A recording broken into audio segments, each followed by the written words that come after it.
Hi, today is day 18. We are reviewing for our quiz that we are having tomorrow. So on your paper, go ahead and we are going to talk about this function right here. You should see that it is a square root function.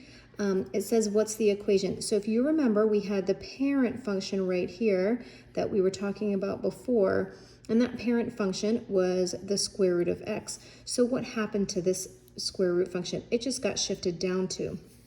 And so to write the equation, it should be f of x equals the square root of x, and then we just need to say minus 2 to show that it got shifted down to. And I know my 2's look like z's, so sorry about that. Okay, what's the x-intercept? So we're talking about this function right here. That was just my demonstration of my parent function. So the x-intercept is -2. No, I'm sorry, that's my y-intercept. Oh, I did that again. Okay, and my x-intercept is going to be 4. Now, let's say you didn't know that. If you were like, well, Miss Knight, I don't, well, you can see it because there's a picture right there. So you could see that it goes through 4. Okay, the domain is going to be all real numbers. We're looking at the x-axis where x is greater than or equal to 0. The range is y, because it goes at the -2, is greater than or equal to -2. So what's really big on this test is that you know your translations. So I wrote a bunch of them down. So we're going to talk about several things when we look at the translations. I might show you on the graph. I still have my graph from the other day when we did graphing the parent function. Here's my parent function right here. And so we're going to talk about these graphs, but what I want you to see is what movement happened, the domain, range, x and y intercepts. Okay, and so right here, when we have +4 and it's under the radical, we know that it's left 4.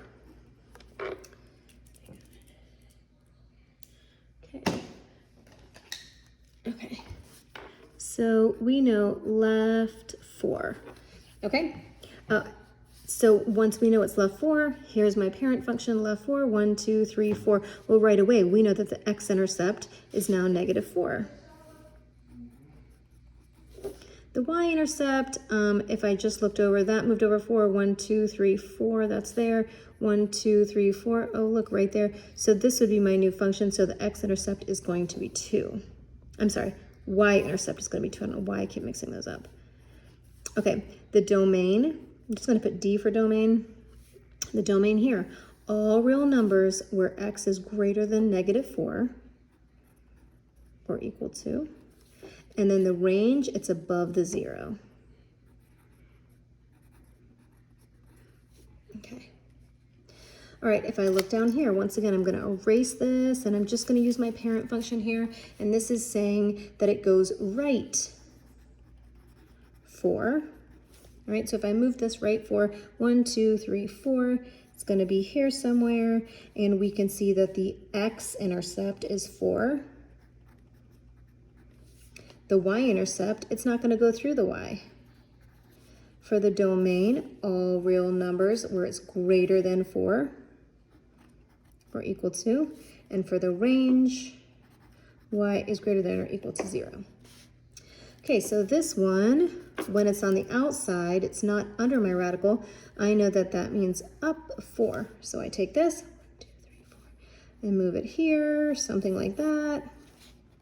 I can see that the x-intercept is, there isn't going to be 1 because it's not going to go through the x at all. The y-intercept is 1, 2, 3, 4 because I just shifted it 4. The domain is going to be x is greater than or equal to 0, and the range is it's above the 4. Y is greater than or equal to 4. Okay, so this one, go back to the parent function, and then what have we done? We've just moved it down 4. 1, 2, 3, 4, so now it's over here. Now this can get a little trickier. Okay, something like that, and ooh, I'm not sure where it's gonna cross, so we'll cross that bridge in a minute.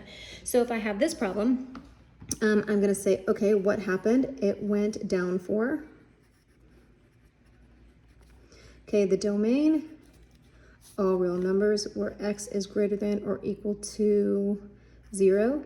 For the range, y is greater than or equal to -4 because it's above that -4.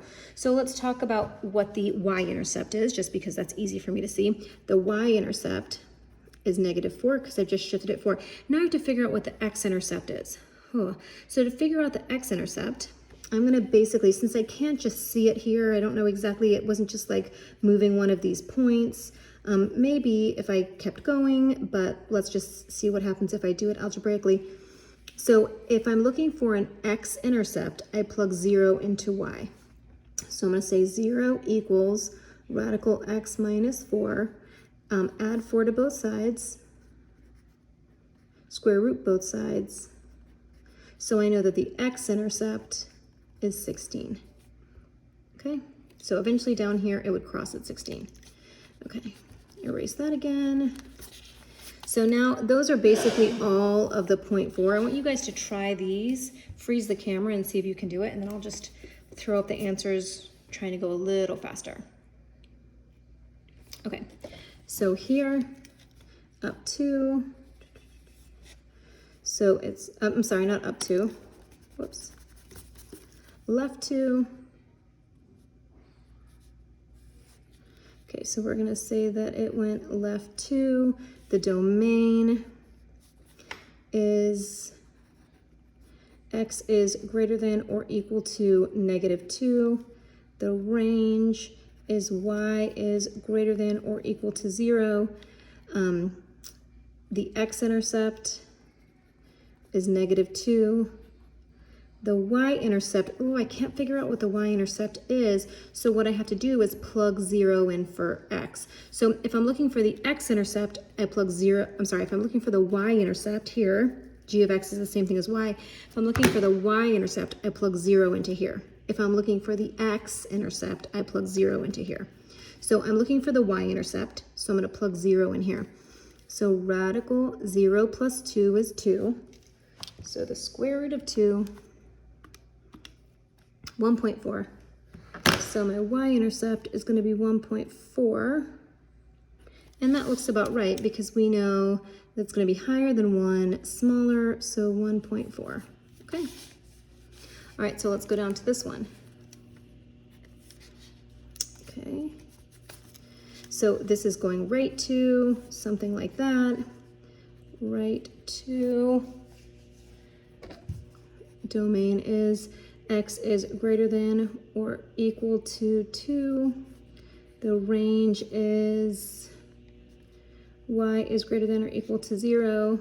The x-intercept is 2 because it's going through the x. The y-intercept is that there is none. All right, if we moved it, if this would be up to, shifted it up to, domain x is greater than or equal to 0. The range is y is greater than or equal to 2. The x-intercept, none. And the y-intercept is 2. Okay, last one of these. Just wanted to kind of give you guys some practice on that. Okay, so it's going to go down to something like this. You see that? All right, so we have, it went down to, the domain is x is greater than or equal to 0. The range is y is greater than or equal to 2, -2, sorry. The x-intercept is, oh, well, it looks like it's just going to go down to here, so would say that's 4. And the y-intercept is -2. All right, so you really just need to remember those translations. That's a big component, even for cube roots. So remember that when you graph a cube root function, which we did the other day, and I still have it here, it looks like this. Your cube root functions look like that, and that was me plugging in the x and y chart. So keep in your mind your mental picture of what a cubic function looks like, and then what transformations have happened. So let's answer the same questions. I wrote down the questions here, the domain, range, x, y, and let's do what translations have happened. Okay, so here's my parent function. If we look at this one, what's happened, +2 under the radical means left 2. So you keep this in your mind. Whoops. you keep this picture in your mind, and we're basically just shifting it left 2. Okay, so if I shift this left 2, that means my new x-intercept is going to be -2. My y-intercept, well, I might not know. I'm gonna have to actually figure that out. We'll talk about that in a second. Remember, my domain and range for all cubics are gonna be either, -infinity to +infinity, or all real numbers. And that's for the domain and the range of all of these. So all of these are gonna have a nice, easy domain and range.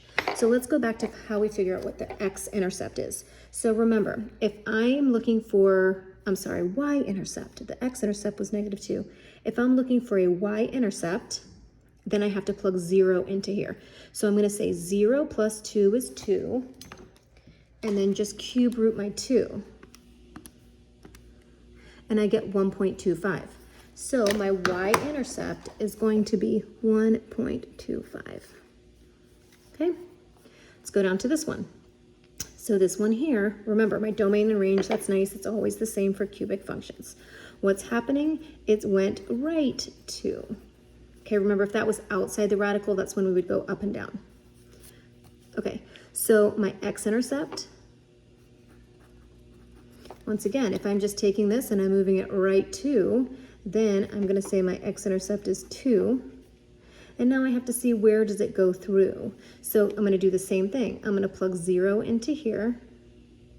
0 minus 2 is -2. And remember, I can cube root a negative number. I can't square root a negative number, but I can cube root a negative number, and it's just gonna get me -1.25, or what did I say before? 1.25, and I should have really rounded that to -1.26.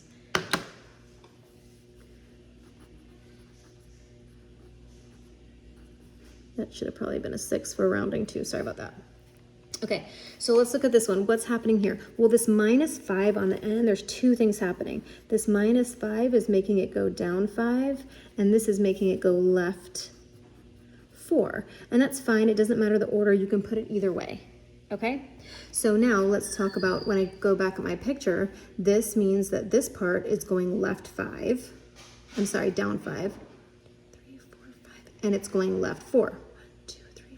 Well, okay, so I have this picture here. This might get really cumbersome for me to, I know the domain and range, for me to find the x and the y-intercept, so it might be easier for me to just plug it in. So if I'm looking for the x-intercept, or if I'm looking for the y-intercept, I'm gonna plug 0 into here, all right? So I'm gonna get 0 plus 4 is 4. The square root of 4 is 2. 2 minus 5 is -3. So for my y-intercept, I got -3. Let's see, yeah, that looks about right. Just look at my little sketch, it went right there. Okay, so now let's talk about the x-intercept. All right, so for my x-intercept, I have to put a 0 here. So I'm plugging, all right, the first thing I'm gonna do is add 5 to both sides. I'm gonna square both sides. Oops, when I square it, it gets rid of my radical. Subtract 4, so I have x equals 19. All right, so my x-intercept is 19. All right, and that would, probably you're right, because it's gonna be way down here that it finally gets that high. Okay, so the last part is, well, actually there's 2 more little things I wanted to review with you, and one of them was end behaviors. So I'm gonna show you an equation, and we're just gonna have a quick talk about what this looks like. All right, so I know, I'm looking at this f of x right here first. I know that because it has an absolute value sign, it's either a v or an upside down v. Because it's positive, I know it's this one. So regular v, it's not upside down. I know that the ends are going in the same direction and they're pointing up. All right, now let's look at this second absolute value sign, the g of x. Okay, I know it's going to be an upside down v. The ends are going the same direction, but they're both going to be facing down. H of x, I have a quadratic function. I know that because it has an exponent of 2. But every single even exponent, when it's the largest degree goes the same direction. So I know these are going to go the same direction. I know that because this is positive, it's going to end up going this way, and it's going to look more like a U, not a V. Now I have a cubic function, so that's an odd number, which means I know it's going to start. I got to think about this. Start down and go up. Because this is positive, I know it's going to end up more like a positive slope. Because it's an odd number, I know my endpoints are going to be going two different ways. Okay? Here I have an odd number again, so I know my endpoints, and because it's a negative, it's going to be more like a negative slope. And then I know it's going to go, you know, whatever, how many times? They're going to be going opposite directions and more like in a negative direction. When you look at this one on the end, this is even, so you know it's going to be going the same direction. This is positive, so you know it's going to be going up, whatever, like that. I don't know if that's exactly how many loops it should have. Okay, last question for this review. You need to know how to find the average rate of change. So on this question, it's basically just saying, using this function, what's the average rate of change from 1 to 4? All you have to do is plug those numbers in. So we're gonna say 1 and 4 here. I like to make a little table with this. It just kind of makes me remember with linear functions. I plug a 1 in here. 1 plus 5 is 6. The square root of 6. Get my calculator. The square root of 6 is 2.45. And then I'm going to plug a 4 in here. 4 plus 5 is 9. Square root of 9 is 3. And then remember, we have to do, the change in y.